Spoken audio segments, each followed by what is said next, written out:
집도 있고 연금도 꾸준히 나오는데 제가 왜 노후 자금이 모자라서 불안에 떠는지 믿기시겠어요? 이야기 듣다 보면 나도 그럴 수 있겠다 싶으실 거예요. 영상 끝까지 보시면 제 실수를 반복하지 않는 방법을 알게 되실 겁니다. 구독과 좋아요 눌러주셨나요? 혹시 오늘 이 영상이 당신의 노후 지킴이가 될지도 모르니까요. 저는 올해로 60살입니다. 어느덧 환갑을 넘긴 지도 8년이 지났네요. 세월이 참 빠르다는 말, 나이 들수록 더 실감하게 되더라고요. 제 남편은 72살이에요. 둘 다 오랫동안 일하다가 정년 퇴직했고 지금은 연금으로 살아가고 있죠. 남편은 공무원 생활을 오래 했어요. 묵묵히 30년 넘게 일하던 모습이 아직도 떠올라요. 큰 소리 내는 법도 없고 자식들 교육이나 생활비 걱정도 혼자 끙끙 앓는 사람이었죠. 그 덕분에 지금은 공무원 연금이 매달 150만 원 정도 들어오고 저는 국민연금으로 80에서 90만 원 남짓 받아요. 딱 둘이 합치면 240만 원쯤 되죠. 사치 부리지 않고 병원 갈 일만 크게 없으면 이 정도면 우리도 은퇴 후에 그럭저럭 살 수 있겠다 싶었던 시절이었어요. 살고 있는 집은 오래된 아파트예요. 서울은 아니고 경기도 외곽 쪽이에요. 남편 퇴직할 무렵에 대출 싹 갚고 명의도 정리했죠. 이제는 우리 둘 이름으로 된 18평 남짓한 아파트 한 채. 그게 전 재산이나 다름없는 셈이죠. 물론 크지도 새 것도 아니에요. 현관문은 몇 년 전부터 삐걱거리고 욕실 타일도 군데군데 깨졌어요. 그래도 우리 손으로 마련한 집이라는 자부심이 있었고 딱히 바랄 게 없었어요. 건강도 아직은 괜찮아요. 큰 병 한 번 없이 살아온 것만 해도 감사한 일이죠. 남편은 혈압약 하나 먹고 저는 무릎이 조금씩 시큰거릴 뿐이었어요. 병원 갈 일만 없다면 연금에다 집 한 채, 그거면 남들보다 부족하지 않게 무던히 잘 살아가고 있다고 스스로 생각했죠. 가끔은 저녁에 베란다 창문 열어놓고 남편이랑 맥주 한 캔씩 나눠 마시며 그런 말도 했어요. 당신이나 나나 참 평범하게 잘 살아왔다. 우리 인생 그래도 큰 실패 없이 여기까지 온 거 보면 성공한 거지. 정말 그랬거든요. 그땐 그게 진심이었어요. 그런데 그 평온함이 무너진 건 바로 작년이었어요. 지금 생각해도 그 해는 우리 인생에 참 많은 걸 흔들어 놓은 해였어요. 작년에 우리 둘째 아들이 결혼을 하겠다고 했거든요. 33살. 요즘 기준으론 빠르진 않지만 저희 집에선 조금 이른 편이었죠. 예비 며느리도 참 반듯하고 착했어요. 처음 인사 오던 날 남편은 몰래 봉투에 50만 원 넣어주고 결혼 준비에 쓰라며 괜히 점잔 빼고 저도 냉장고에 삼색전이랑 잡채까지 해두고 기다렸죠. 솔직히 기뻤어요. 우리 둘째도 이제 가정을 꾸리는구나. 우리가 또 다른 가족을 맞이하는구나. 그 생각에 늦은 밤까지 잠이 안 오더라고요. 근데 그 행복감이 오래가지 않았어요. 결혼 얘기가 구체적으로 오가면서 현실적인 문제가 하나 둘씩 드러났거든요. 바로 집이었어요. 아이 둘 다 모아둔 돈이 얼마 안 됐고 요즘 전셋값이 워낙 비싸잖아요. 신혼집 구하는 게 너무 벅차다고 어느 날 둘째가 조심스럽게 그러더라고요. 엄마 혹시 전세 보증금 조금 도와주실 수 있을까? 결혼 준비로 한창 바쁠 때였어요. 날짜도 잡고 예식장도 알아보고 예비 며느리 쪽 부모님이랑 첫 만남도 마쳤을 무렵이었죠. 그날은 평범한 저녁이었어요. 식사 다 마치고 설거지를 끝내려던 참에 둘째가 저를 부르더라고요. 엄마 나 잠깐 얘기 좀 해도 돼? 거실 한켠에 앉더니 한참을 머뭇거리다가 결국 이렇게 말했어요. 전세 보증금이 너무 부족해. 지금 가진 돈으로는 집을 못 구하겠어. 보증금 5천만 원만 도와줄 수 있어? 그 말을 듣는 순간 속으로 얼마나 많은 생각이 스쳐갔는지 몰라요. 5천만 원. 우리가 지금 당장 줄 수 있을까? 적금 깨야 하고 보험도 해지해야 하고 그럼 노후 자금은 어쩌지? 아니 근데 또 안 도와주면 얘가 결혼을 못하게 될지도 모르는데 입안이 바짝바짝 마르는데 표정은 애써 아무렇지 않은 척했어요. 그래. 엄마가 한번 생각해 볼게. 그 말밖에 못했어요. 사실은 그 순간부터 제 속은 찢어지기 시작했던 것 같아요. 왜냐면 첫째 아들 결혼할 땐 3천만 원 도와줬거든요. 그땐 우리가 대출을 갚기 직전이었고 마침 남편 퇴직금 일부도 남아 있었던 때라 꽤 부담 없이 도와줄 수 있었죠. 근데 이번엔 상황이 완전히 달랐어요. 5천만 원이라는 돈은 우리 부부의 노후를 지켜줄 마지막 안전망 같은 돈이었거든요. 그걸 건드려야 한다는 생각에 머릿속이 새하얘졌어요. 그런데 문제는 우리에겐 당장 쓸 수 있는 목돈이 없었다는 거예요. 통장에 쌓여 있는 큰 금액은 커녕 매달 들어오는 연금으로 겨우 생활을 유지하고 있었죠. 비상금이라고 해봤자 생활비 통장에 남은 30만 원 정도가 전부였어요. 그래도 어떻게든 해보려고 그동안 안 쓰고 모아두었던 적금 통장을 꺼냈어요. 하나는 우리 부부 여행용으로, 하나는 손주 태어나면 쓰자고 모은 돈이었죠. 적금 2개를 해지하는데 은행 창구에서 도장을 찍고 나오면서 눈물이 왈칵 쏟아졌어요. 이게 맞는 선택일까? 고개를 푹 숙이고 나오는데 괜히 쪽팔리고 괜히 서럽고 괜히 나는 왜 이렇게 마음이 좁을까 자책도 했어요. 근데 적금만으로는 5천만 원이 안 됐어요. 그래서 결국 보험도 깼어요. 남편이 10년 넘게 넣고 있던 종신 보험이었는데 해지하면 손해가 크다고 늘 말하던 그 보험. 그걸 지금 아니면 안 될 것 같아서 저 혼자 사인하고 깼어요. 받은 해지 지급금은 생각보다 적었고 이제 다시 가입하려면 나이 제한 때문에 못 들어간다고 은행 직원이 말하더군요. 그렇게 우리가 20년 가까이 쥐어짜며 모아둔 돈을 단 3일 만에 허겁지겁 정리해서 아이한테 줬습니다. 아들이 고맙다고 하면서 몇 번이나 고개 숙여 인사하던 모습이 그 순간엔 참 대견해 보였어요. 근데 가슴 한쪽은 왜 그렇게 서럽던지 모르겠어요. 그때까진 그래도 괜찮았어요. 정말이었어요. 돈을 보내준 며칠 후에는 몸도 마음도 이상하게 가벼워진 느낌이 들었어요. 마치 내 어깨에 올려져 있던 돌덩이 하나가 툭 떨어져 나간 듯한 그런 기분이었달까요? 그래 잘했다. 부모가 자식한테 그 정도는 해줘야지. 우리 둘째가 이제 새로운 가정을 꾸리잖아. 스스로 그렇게 계속 되뇌었어요. 거울을 보면서 차를 마시면서 남편 얼굴을 바라보면서도요. 남편도 말은 안 했지만 그날 저녁 유난히 조용했던 걸 보면 속으로는 많이 복잡했을 거예요.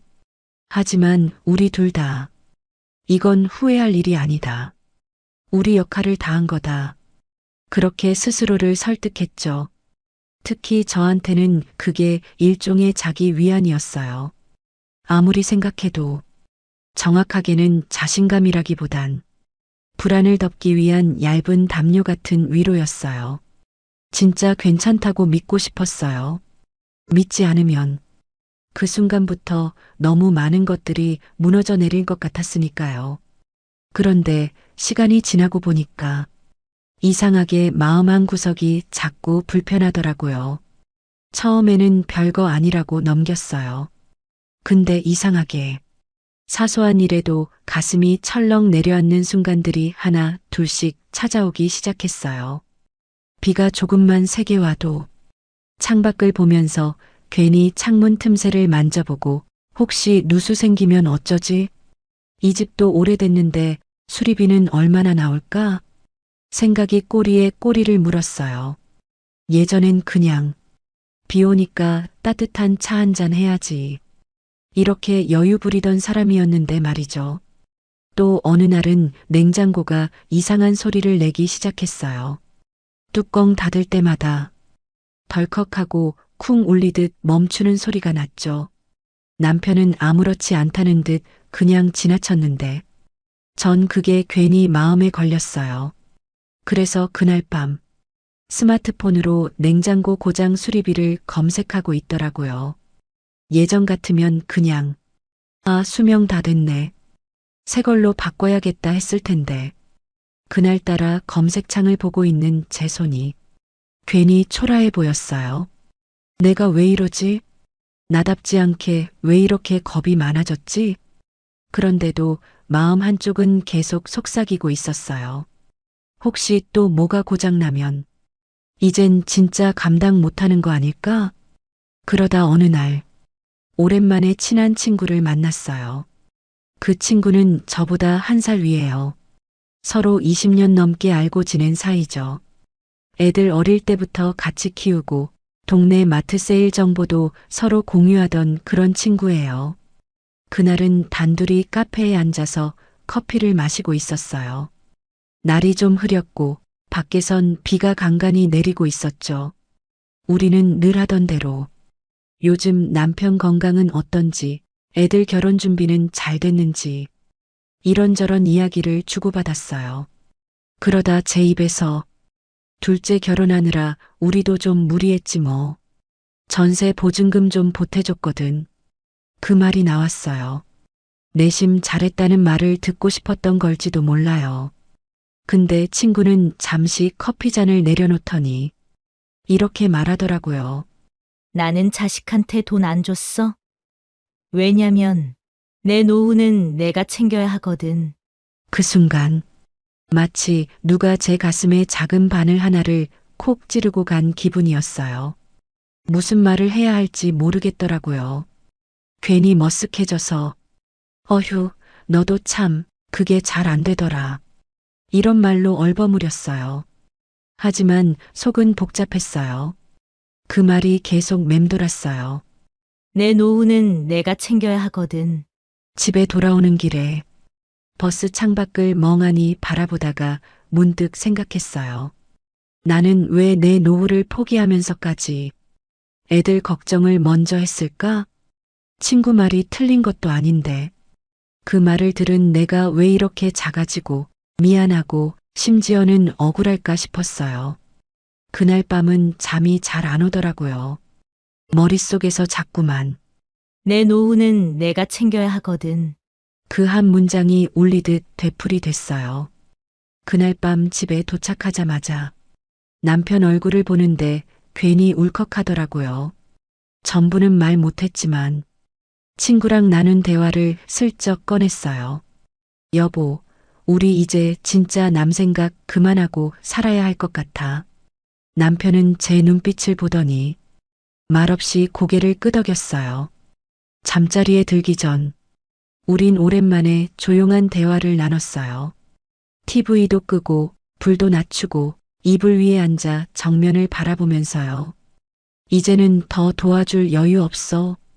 앞으로는 진짜 우리 둘 생활만 잘 지켜가자. 남편도 조용히 말했어요. 나도 그 생각 많이 했어. 우리 진짜 이젠 조심해야 해. 연금도 언제까지 나올지 모르고 몸 하나만 아파도 지출이 확 커지잖아. 그날 대화가 끝났을 땐 뭔가 가슴이 쿵 내려앉는 것 같았어요. 슬프기도 했고 한편으론 홀가분하기도 했어요. 드디어 현실을 똑바로 바라보기로 결심한 밤이었어요. 그때부터였어요. 제 생활이 조금씩 달라지기 시작한 건 먼저 소비 하나하나를 되돌아보기 시작했어요. 예전엔 오늘 뭐 먹지? 하면서 시장에 가서 이것저것 손에 잡히는 대로 담았는데 이젠 장을 보기 전에 꼭 메모지부터 꺼냈어요. 식비도 매주 예산을 정해서 딱 그만큼만 쓰기로 했고 이건 다음 주에 사도 되겠다 싶으면 과감히 내려놨어요. 관리비 고지서가 날아오면 지난 달보다 많아졌는지 줄었는지 볼펜으로 표시까지 해두고요. 전에는 그냥 보고 찢어버리던 고지서였는데 말이죠. 그리고 약도 마찬가지였어요. 병원 처방을 받기 전 남편이랑 어떤 증상인지 미리 얘기하고 꼭 필요한 약만 받으려고 노력했어요. 한 번은 의사 선생님께 혹시 이 약 꼭 먹어야 하나요? 하고 용기 내서 물어보기도 했어요. 무엇보다도 자식에게 도와달라는 말 절대 하지 않기로 했어요. 서운할 수도 있겠지만 그게 맞는 길이라는 확신이 들었어요. 그날 이후 저는 작은 다이어리를 하나 샀어요. 남편 몰래 혼자 마트 갔다가 10,000원짜리 다이어리를 샀는데 그게 제 인생을 다시 세우는 첫걸음이었죠. 그 변화는 거창한 데서 시작된 게 아니었어요. 처음엔 정말 단순했어요. 그날 내가 쓴 돈이 얼마인지 그냥 숫자만 적기 시작했거든요. 장보기 23,400원, 버스 2,500원, 약국 무릎 파스 5,800원. 이런 식이었죠. 아무 생각 없이 메모하듯이 적는 게 전부였어요. 근데 시간이 지나면서 가계부가 점점 질문을 닮아가더라고요. 어느 날은 문득 오늘 왜 장을 본 거지? 라는 생각이 들었어요. 냉장고 안을 열어보면 먹을 건 아직 남아 있었거든요. 그래서 23,400원이라는 숫자 옆에 이렇게 적어봤어요. 냉장고에 반찬이 있어서 비 오는 날이라 나가기 싫었는데 그냥 습관처럼 장봄. 그 순간 이상하게 가슴이 철렁 내려앉는 느낌이 들었어요. 내가 기분 따라 습관 따라 돈을 쓰고 있었구나. 먹을 게 꼭 없어서가 아니라 그냥 뭔가를 사면 마음이 채워지는 느낌. 비 오는 날 장 보면 이상하게 열심히 사는 사람 같다는 착각. 그런 감정이 날 움직였다는 걸 처음으로 자각한 순간이었어요. 그리고 이 깨달음은 생각보다 무서웠어요. 이렇게 내 감정이 지갑을 움직이고 있었다면 그동안 내가 얼마나 많이 낭비했을까? 그런 생각이 들면서 마치 내 소비가 지나온 인생의 흔적처럼 느껴졌어요. 그날 이후부턴 가계부가 일기가 되기 시작했어요. 오늘은 쓸쓸해서 카페에서 커피 마셨음 5,000원. 아들 전화 받고 기분 좋아져서 편의점에서 과자 2봉지 3,200원. 하나하나 적어 내려가면서 내가 왜 이걸 샀는가를 묻기 시작하니까 물건보다 감정이 먼저 눈에 들어오더라고요. 또 하나는 바로 홈쇼핑을 끊는 일이었어요. 그게 뭐 대단한 일이라고 생각할 수도 있지만 사실 저한테 제일 어렵고 무서운 변화였어요. 왜냐하면 그건 오래된 습관이었거든요. 밤에 남편 먼저 잠들고 저 혼자 거실에 앉아 있을 때 리모컨을 꾹 누르면 자동으로 홈쇼핑 채널이 나왔어요. 이게 참 무서운 게요. 딱히 뭘 사려고 켠 것도 아니고 심심해서 그냥 배경처럼 틀어놨을 뿐인데 어느새 전화기를 들고 있더라고요. 그래서 처음엔 그 리모컨을 아예 서랍 속에 넣어버렸어요. TV는 잘 안 보게 되고 틀더라도 뉴스나 다큐만 보려고 노력했죠. 홈쇼핑 채널 번호는 일부러 외우지 않으려고 했어요. 이상하게도 그렇게 리모컨만 안 보이게 해도 마음이 한결 가벼워지더라고요. 오늘도 충동 구매 없이 하루를 넘겼다. 그런 날은 조용히 혼자 잘했다 스스로를 토닥여줬어요. 그런데 사람 마음이란 게 참 간사하더라고요. 어느 날 비 오는 저녁이었어요. 남편이 일찍 잠이 들었고 저 혼자 거실에서 멍하니 앉아 있었죠. 심심한데 뭐라도 틀까 하는 마음에 무심코 리모컨을 꺼냈어요. 딸깍 익숙한 버튼을 누르니 그 익숙한 목소리가 TV 속에서 들려왔어요. 지금 주문하시면 노인 관절에 좋은 프리미엄 건강 침대를 무이자 12개월로 보내드립니다. 그 순간 내 마음이 덜컥 흔들렸어요. 나이 들어서 아프면 어쩌지? 요즘 무릎도 좀 시큰한데.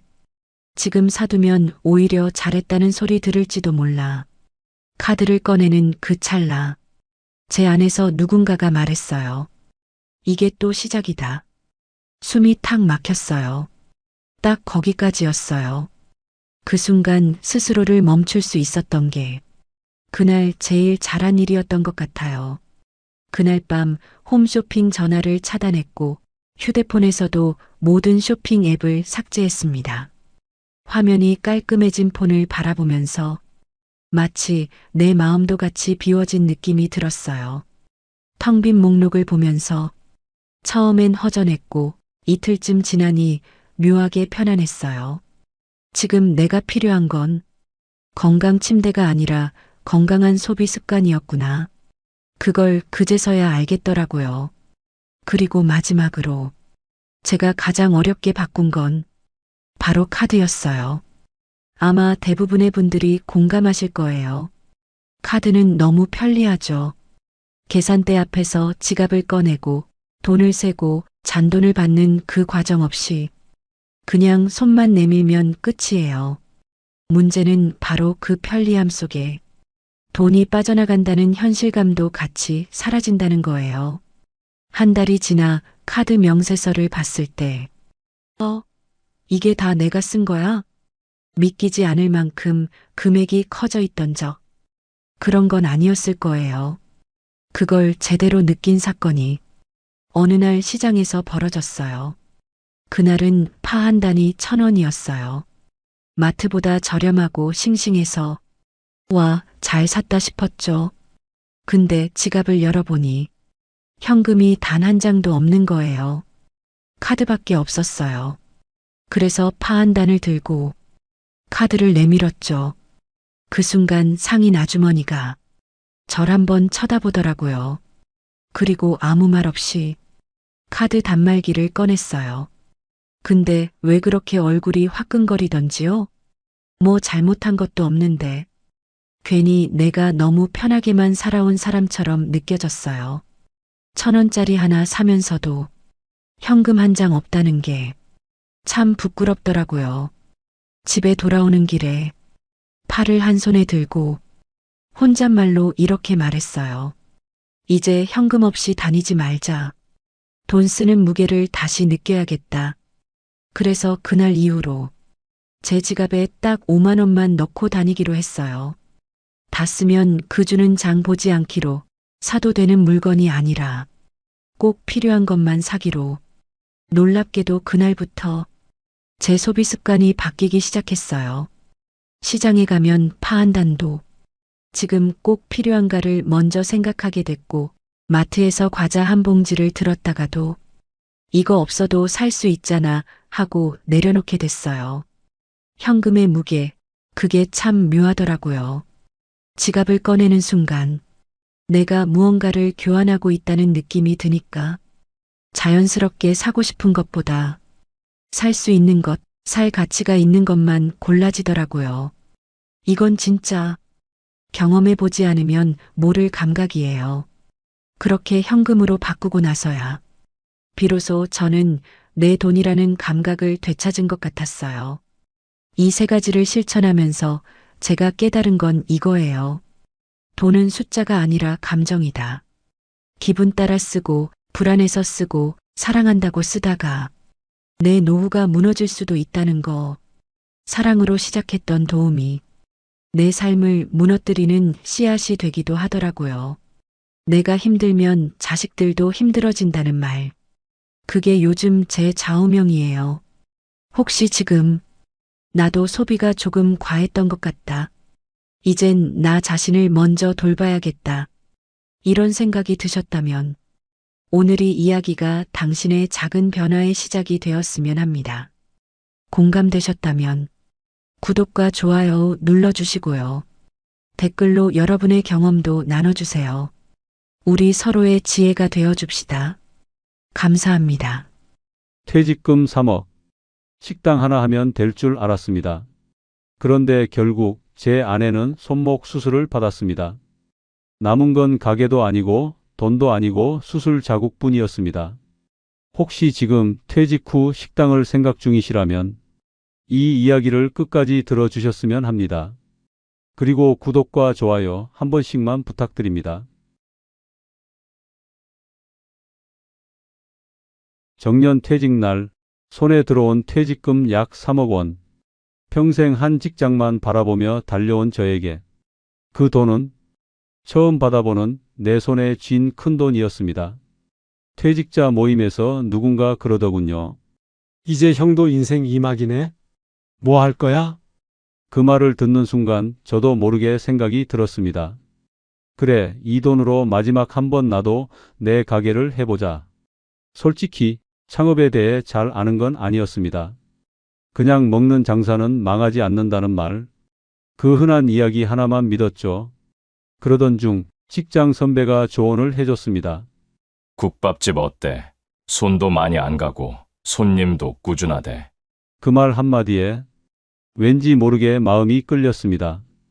그래, 따뜻한 국밥 한 그릇이면 어르신들도 좋아하시겠지. 아침부터 저녁까지만 하면 무리도 없겠다. 이런저런 계산이 머릿속에서 돌아갔습니다. 그리고는 며칠 뒤 프랜차이즈 국밥집을 운영해 보자는 마음을 굳혔죠. 혼자서 하기보단 본사 매뉴얼도 있고 물류도 안정적으로 공급되니까 좀 더 수월하리라 생각했습니다. 그렇게 상담을 받고 본사에서 소개해준 상권 좋은 자리에 매장을 계약했습니다. 권리금 6천만 원. 상권 좋다는 말에 망설이지 않았습니다. 인테리어에 8천만 원. 이왕 하는 거 깔끔하게 하자는 생각이 들었고 주방 장비에 냉장고, 포스 시스템까지 하나하나 고르고 서류 쓰다 보니 손 놓을 새도 없이 오픈 준비에 정신이 없었습니다.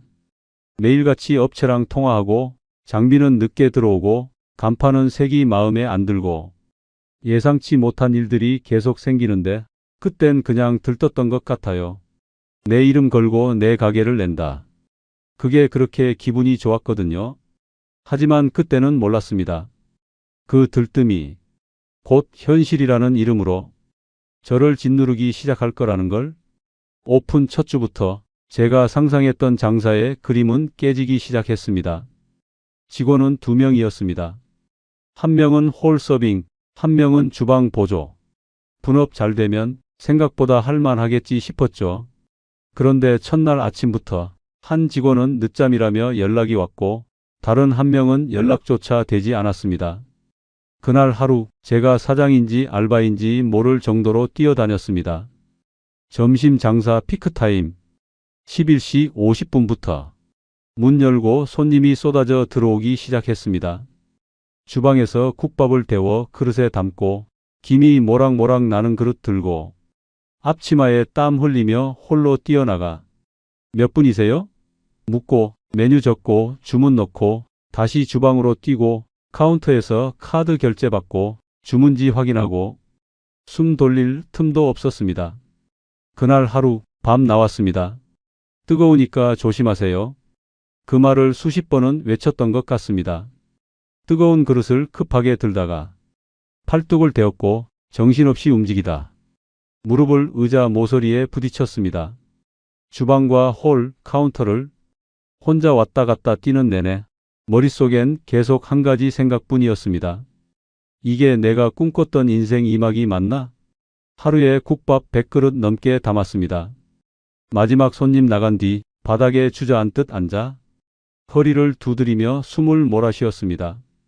밤 11시에 집에 들어갔습니다. 씻지도 못한 채 소파에 털썩 주저앉았는데 그때 아내가 물었습니다.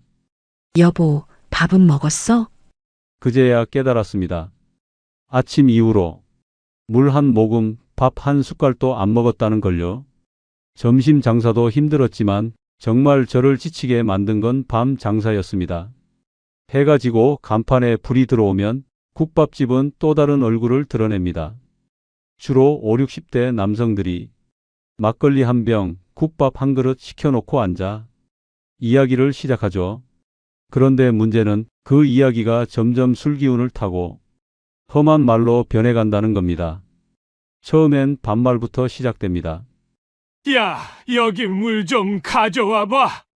이게 국밥이냐? 물이지. 사장이 손이 느리네. 속이 끓습니다. 근데 웃어야 합니다. 네, 금방 가져다 드릴게요. 입은 웃고 있지만 속은 서서히 바스러져 갑니다. 어느 날은 막걸리 잔을 비운 손님이 국밥 그릇을 들고 갑자기 엎었습니다.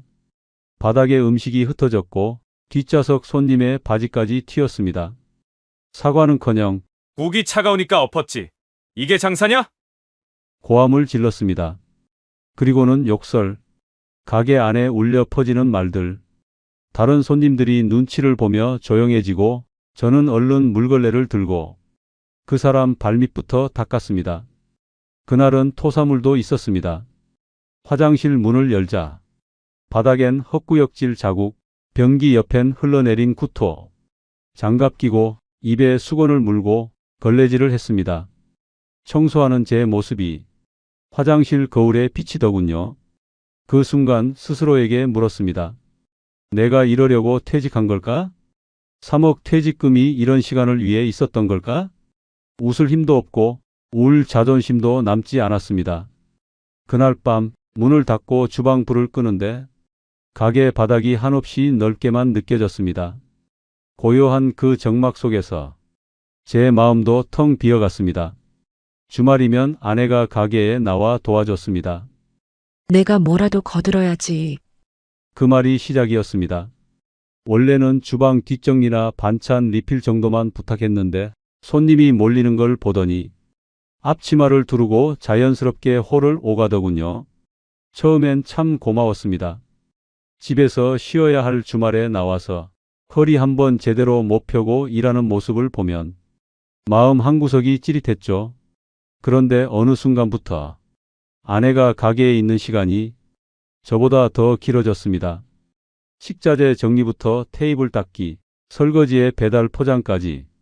아침 7시에 나와 밤 10시가 넘어서야 같이 집에 들어가는 날도 있었죠.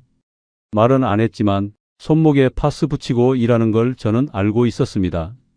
팔을 휘두를 때마다 가끔 찡그리는 표정도 봤고요. 하루는 영업 끝나고 주방에서 수저통 정리하던 아내가 그러더군요. 여보, 손목이 자꾸 저려 뻣뻣하고 힘도 없어져. 처음엔 그냥 피로 때문이겠지 했습니다. 며칠 쉬면 괜찮아질 거라 생각했죠. 그런데 다음 주엔 물컵도 떨어뜨리고 수세미를 짜다가 손에 힘이 풀려버렸습니다. 결국 병원에 갔습니다. MRI 결과를 들고 나온 의사의 말이 아직도 생생합니다. 이건 장기간 무리하신 거예요. 힘줄이 거의 끊어졌습니다. 당장 수술하셔야 됩니다. 그 말을 듣고 가게 주방에 혼자 앉아 있었습니다. 불 꺼진 가게, 손에 남은 땀과 기름 냄새, 그리고 그날따라 유독 차가운 스테인리스 조리대. 그 위에 이마를 대고 한참을 울었습니다. 남들 몰래? 아내도 모르게. 그날 폐업을 결심했습니다. 수익? 본전? 그런 거 따질 마음도 없었습니다. 돈은 다시 벌면 되지만 아내의 손은 다시 되돌릴 수 없었으니까요. 폐업을 결심한 뒤 모든 걸 정리하는 건 생각보다 훨씬 빠르고 훨씬 허무했습니다. 가게 문을 닫겠다고 결정한 날 생각보다 슬프지도 무섭지도 않았습니다. 그저 모든 게 비현실처럼 느껴졌습니다. 진짜 끝이구나. 그런 실감이 하루하루 눈앞의 장면들로 다가왔습니다. 먼저 계약했던 보증금을 정산받으러 갔습니다. 건물주는 고개를 흔들었습니다. 원상 복구 안 하면 보증금 일부는 못 드려요. 배관이랑 타일 깨진 것도 수리하셔야 되고요. 계약서에 있던 문구였습니다. 그땐 그냥 넘겼던 작은 글씨들이 현실로 돌아와 제 발목을 붙잡더군요. 결국 보증금 중 일부는 못 받았습니다. 남은 건 주방 기기와 인테리어 자재뿐이었죠. 2천만 원 넘게 들인 냉장고는 중고업체에 넘길 때 700만 원이라 했습니다. 수요가 별로 없어요. 스크래치 있어서 가격 깎여요. 그렇게 다 반값도 안 됐습니다. 인덕션, 그릇, 식기, 테이블 하나하나 정리하면서 이게 다 돈이 아니라 그땐 꿈이었다는 걸 실감했습니다. 재고로 남은 쌀, 육수 베이스, 반찬통도 본사에 반품 요청했지만 가맹 규정상 반품 불가입니다. 딱 한 줄 문자로 거절당했습니다. 도움 안 되셨다니 안타깝네요. 다음 사업엔 꼭 성공하시길 바랍니다. 그 문자 한 줄이 뭐랄까 사람 마음을 참 무겁게 하더군요.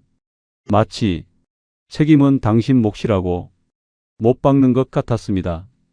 정리하며 마음속에선 수많은 말이 올라왔다가도 결국엔 한마디로 정리됐습니다. 이걸 왜 시작했을까? 2억. 고스란히 사라졌습니다. 계산기를 다시 두드릴 필요도 없었습니다. 남은 건 없었고 되돌릴 수도 없었습니다. 그런데요, 정말 아까운 건 돈이 아니었습니다. 퇴직금보다 더 아까운 건 아내의 손목이었습니다. 수술은 잘 됐습니다. 깁스를 풀고 물리치료도 마쳤습니다. 하지만 지금도 수저 하나 드는데 통증이 온다고 해요. 아, 또 찌릿하다. 식사 중에 무심코 흘리는 그 말에 제 손도 젓가락도 순간 멈춰섭니다. 그럴 때마다 저는 무엇보다도 진심으로 말합니다. 미안해. 진심으로 미안해. 그 말밖에 할 수 있는 게 없습니다. 아내는 고개를 젓습니다. 괜찮아. 이제 끝났잖아. 그 말이 더 미안합니다. 지금은 주방 장갑을 끼는 것도 조심스러워하고 설거지할 때도 손목을 괜히 주물러 봅니다. 제가 벌려놓은 일에 가장 큰 대가를 치른 사람은 저보다 아내였습니다. 그래서 저는 그날을 끝으로 다시 어떤 가게도 어떤 창업도 생각하지 않았습니다. 가게 정리하고 집으로 돌아오는 길 손에 든 건 없었는데 마음속은 뭔가 꽉 막혀 있었습니다. 집 앞 골목에 도착하자 아내는 조용히 말했습니다. 그냥 다 잊자. 그 말이 너무 조용해서 더 오래 남더군요. 그날 밤 식탁에 앉아 멍하니 창밖을 보는데 문득 이런 생각이 들었습니다. 왜 아무도 이런 얘기를 해주지 않았을까? 왜 아무도 인건비가 이렇게 클 거라고? 왜 아무도 감정 노동이 이렇게 무서울 거라고? 왜 아무도 가족의 희생이 함께 무너진다고?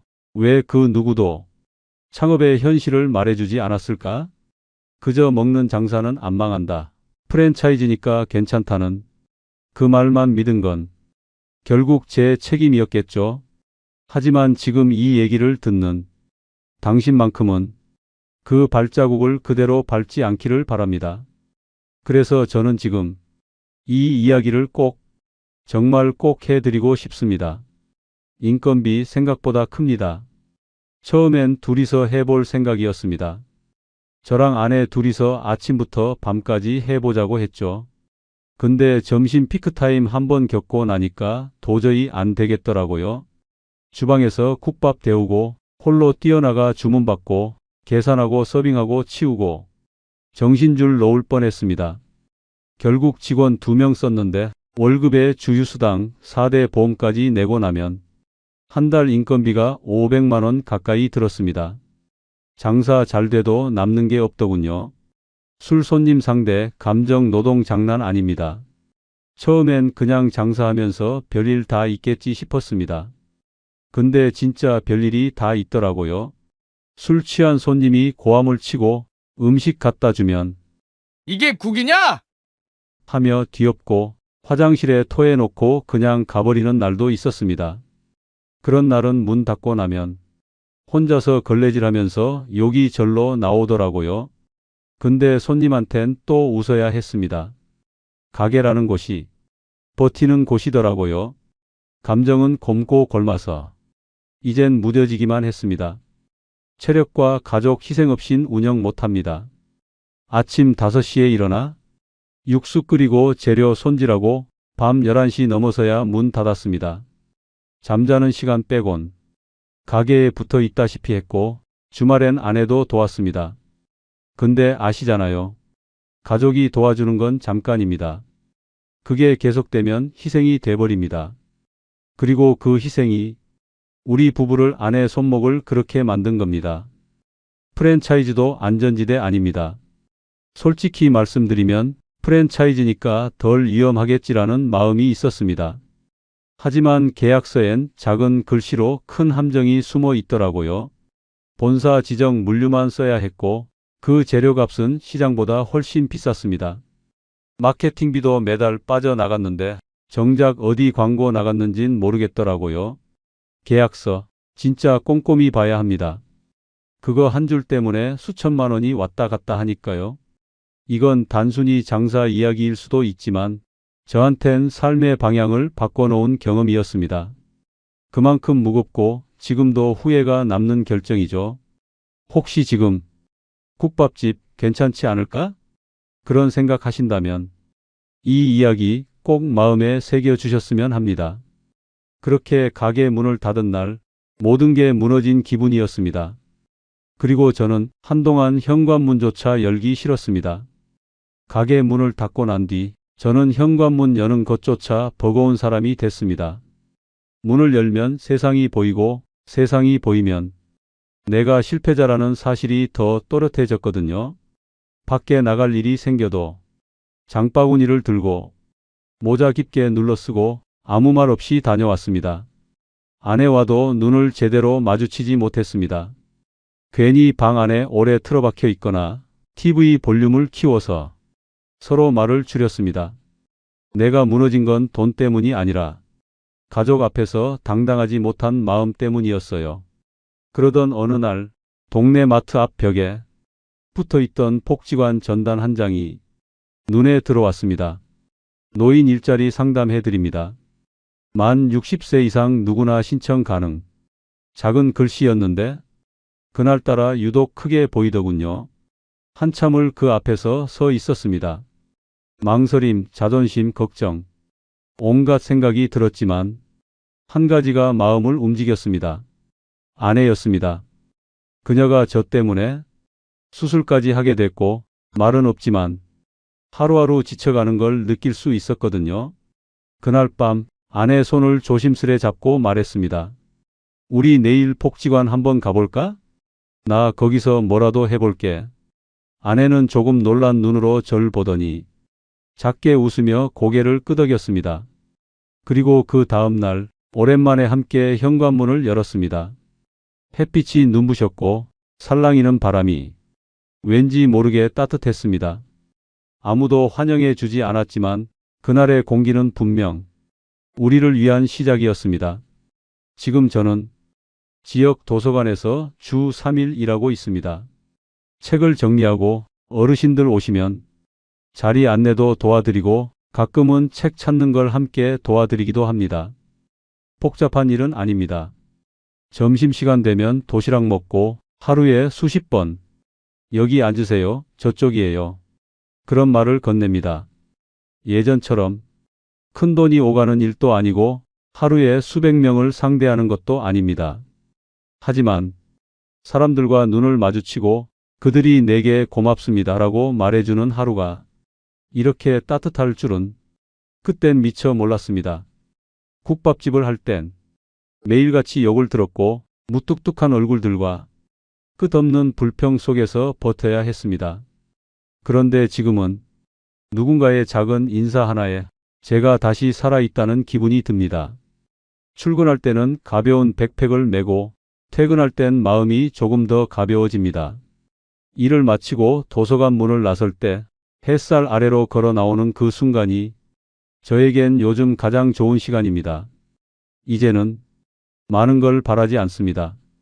돈보다 더 소중한 것들이 있다는 걸 알게 됐으니까요. 지금이 더 가난한 건 맞습니다.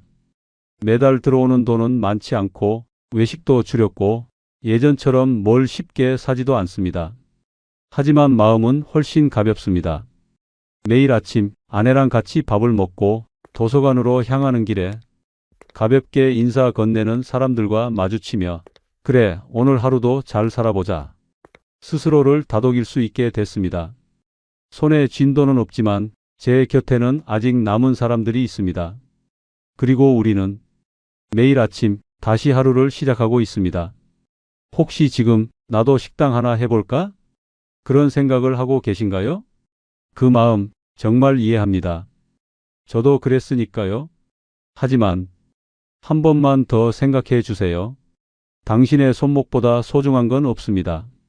당신 옆에 있는 사람들도 그 가게와 함께 무너질 수도 있습니다. 이 이야기가 당신에게 작은 경고등 하나쯤은 켜주었기를 바랍니다. 시작은 언제든 할 수 있지만 되돌릴 수 없는 건 분명 존재하니까요. 그리고 혹시 이런 현실 이야기 앞으로도 듣고 싶으시다면 구독과 좋아요 한 번만 눌러주세요. 제 이야기를 들어주셔서 진심으로 감사드립니다.